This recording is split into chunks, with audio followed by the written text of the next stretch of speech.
제136편 세례와 40일. 예수는 요한의 설교에 대한 대중의 관심이 절정에 달하고 팔레스타인의 유대인들이 메시아의 출현을 간절히 기다리던 시기에 공생애를 시작했다. 요한과 예수는 크게 대조가 되었다. 요한은 열정적이고 진실한 일꾼이었지만 예수는 차분하고 행복한 일꾼이었다. 평생 몇 번 서두른 일이 있을 뿐이었다.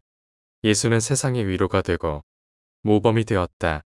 요한은 위로나 모범도 되지 않았다. 요한은 하늘나라를 설교했지만 도저히 그 나라의 행복을 맛보았다고 할 수 없다. 비록 예수가 옛 서열의 선지자 중 요한이 가장 위대하다고 말했지만 세길의 큰 빛을 보고 하늘나라에 들어간 사람들 중 가장 작은 자가 참으로 요한보다 크다고 말씀했다. 요한이 다가오는 나라에 대해 설교할 때 그의 메시지의 요점은 회개하라, 다가올 진노를 피하라는 것이었다. 예수가 설교를 시작했을 때 회개하라는 권고가 남아 있었지만 그 메시지에는 언제나 새 나라의 기쁨과 자유에 대한 좋은 소식, 복음이 뒤따랐다. 1. 사람들이 기대하던 메시아 개념. 유대인들은 기대하는 구원자에 대하여 많은 생각을 품었고 메시아가 온다고 가르치는 이다른 학파들은 각자 히브리 성서의 구절들이 자기들의 주장을 증명하는 것이라고 지적했다. 일반적으로 유대인들은 민족의 역사가 아브라함에서 시작하여 메시아와 하나님 나라의 새 시대 속에서 절정에 이른다고 생각했다. 초기에 이 구원자를 주의종, 다음에는 사람의 아들로 예상한 반면 후일의 일부는 하나님의 아들로서 메시아를 언급하기까지 했다. 그러나 아브라함의 자손이나 다윗의 아들이든 간에 그가 기름 부음을 받은 분인 메시아라는 점에서 모두 동의했다. 따라서 주의종에서 다윗의 아들, 사람의 아들, 그리고 하나님의 아들로 개념이 발전했다.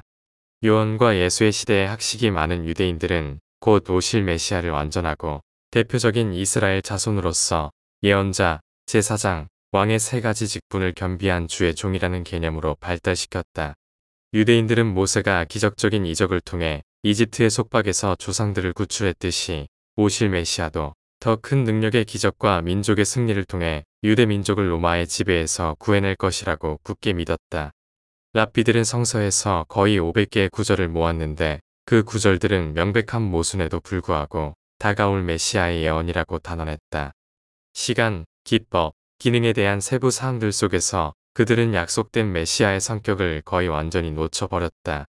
그들은 세상의 구원보다 유대 민족의 영광, 즉 이스라엘의 현세적 영광을 회복하고자 했다.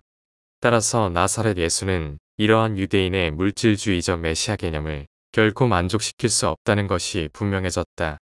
만약 그들이 이러한 예언적 발언을 다른 시각에서 바라보았다면 예수가 한 시대의 종결자이자 모든 민족을 위해 새롭고 더 나은 자비와 구원의 섭리 시대를 여는 분으로 인식할 수 있도록 아주 자연스럽게 마음을 준비했을 것이다. 유대인들은 쉐키나의 교리를 믿도록 자랐다. 그러나 이 유명한 신성한 존재의 상징은 성전에서 볼 수 없었다. 그들은 메시아가 오면 성전이 회복될 것이라고 믿었다. 그들은 종족의 죄, 인간의 악한 본성에 대하여 혼란스러운 생각을 가지고 있었다. 어떤 이들은 아담의 죄가 인류를 저주했으며 메시아가 이 저주를 없애고 인간을 신성한 은총으로 회복시킬 것이라고 가르쳤다. 다른 사람들은 하나님이 인간을 창조하실 때 선과 악을 모두 그 본성에 넣었다고 가르쳤다. 이런 배합의 결과를 지켜보시고 하나님은 크게 실망하셨고 그는 이렇게 인간을 만든 것을 후회했다고 가르쳤다. 이렇게 가르친 사람들은 이 내재된 악한 본성에서 인간을 구원하기 위해 메시아가 오셔야 한다고 믿었다. 대부분의 유대인들은 민족적 죄와 개종한 성이 없는 이방인들 때문에 그들이 로마의 통치 밑에서 계속 고통받고 있다고 믿었다. 유대 민족이 전심으로 회개하지 않았기 때문에 메시아의 오심이 늦어졌다고 생각했다. 회개에 관한 많은 이야기가 오고 갔다. 그래서 회개하고 세례를 받으라, 하늘나라가 가까이 왔다 하는 요한의 설교가 힘차고 즉시 호소력이 있었다. 독실한 유대인에게 하늘나라는 오직 한 가지만을 의미했다. 바로 메시아의 오심이다. 미가엘의 수요에는 유대인의 메시아라는 개념과는 전혀 다른 한 가지 특징이 있었는데 그것은 인간과 신성, 두 본성의 결합이었다. 유대인은 메시아를 완전한 인간, 초인적인 존재, 심지어 신성한 존재로 다양하게 생각했지만 인간과 신성의 결합이라는 개념은 전혀 생각지 못했다.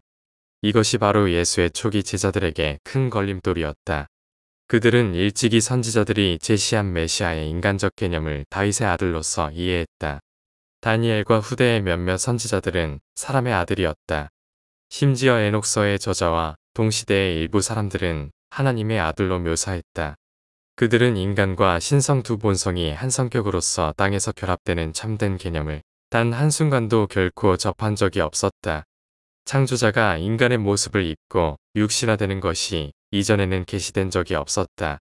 그것은 오직 예수 안에서만 드러났으며 창조 아들이 육체로 이 땅의 필사자 가운데 거하기까지 세상은 그런 것을 전혀 알지 못했다.